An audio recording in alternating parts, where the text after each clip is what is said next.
But when I think it was Parker asked me, the quote is leadership is performance, and performance is leadership in each of the 4 domains of learning. Yes? So inherent in that affective domain are the things that Coach Frost wants, right? That's his responsibility. That's his duty to make certain that that leadership component is at the very least a minimum, you know? So Coach Frost wants to accelerate that as much as Adrian wants to accelerate it, as much as I want to accelerate it. But seriously, there's not going to be that level of leadership without a level of performance attached to it. Because a guy who's yakking all the time, you know, who can't perform is a windbag. And a guy who wants to be a lead by example guy but can't perform is an impossible, empty example. So inherent in that quote, even though he didn't attach the last part of it, is exactly what Frosty wants. Are you moving at a faster pace? Are you rolling off reps faster, even right now, a week in, than at any point last year? Yes. Mainly doing part just because the guys, they've gone through it, they know it. And then a little bit of it's just the cubes, because we kind of set the tempo for for that next play getting run off.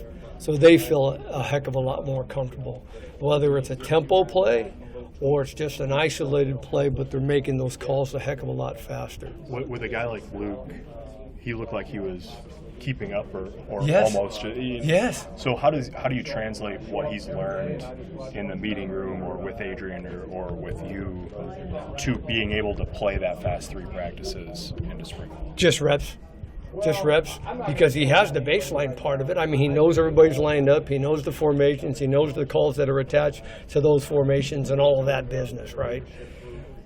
The thing that kind of maybe will slow him down a little bit is that once he's getting ready to make the snap count, he might hesitate because he's not quite sure where his eyeballs belong. So that'll get better. But it's interesting that you've noticed that. Yeah, I mean, he really has had no issues with the tempo part of it. Does that you said that you're not often surprised because you know what your guys can do, but does it surprise you a little bit that he's just stepped in and be able to run it at that tempo? Yeah, maybe a little bit. But we expected that same sort of thing with Adrian when he got here for spring and was here through January and all that sort of. I mean, if you're here for that amount of time, you really shouldn't have any issues with that, if you've been working at it. So, yeah. But he's done a nice job with it, though. Because you've got to remember now, what we put in the beginning of spring this year, from the start, this year in terms of last year is different. There's more. There's a bigger volume. So you got to give him some credit. You got to give Lou some credit just for that, yeah. Was there anything about last year in the Big Ten that surprised you? Something you expected to see that you didn't, or didn't expect to see that you did? No, I think I mentioned the fact back when I first got here that the depth thing is interesting, because they can replace 1 or 2 guys on defense and it's like them not missing a beat, which was different than our experience in the AC. Yeah. Sometimes it'll fall off. It'll be a little bit different. So, yeah, when they replace guys, they don't lose much. As you can see by the defensive line at Iowa, I mean, that's some good-looking cats. We talked a ton about the players being able to grow, being in their second year in this system. How much as a coaching staff is it a benefit to have that last year in the Big Ten to know kind of what you're expecting heading in this year? Oh, yeah. Well, just from an X and O standpoint, you kind of have an idea. Now you've seen Michigan State's defense. You have an idea. You've seen Ohio State's defense if you happen to play them again, and so on and so forth. You know what to kind of expect from Minnesota, as long as the coordinators don't change. So just having that second time to go around is invaluable. Yeah. How's Adrian doing reading defense? Doing really well. Yeah. And that was a question that kind of came up earlier,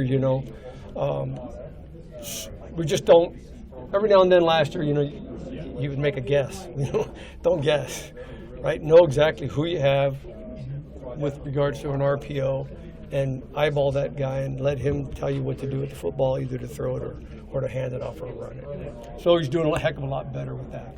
How much further along would you say, percentage-wise? All I can tell you, Sam, is he just from watching practice, I can tell he's not quote unquote guessing. You know, he knows what that guy is doing, who he's looking at. I mean, we know what we have in terms of the structure. Now, who do we have within that framework? So he's a lot better with that. Has he taken another step in terms of velocity on the ball that you've seen Yes. through a weekend? Yes, and that's particularly because of he's just gaining more mass.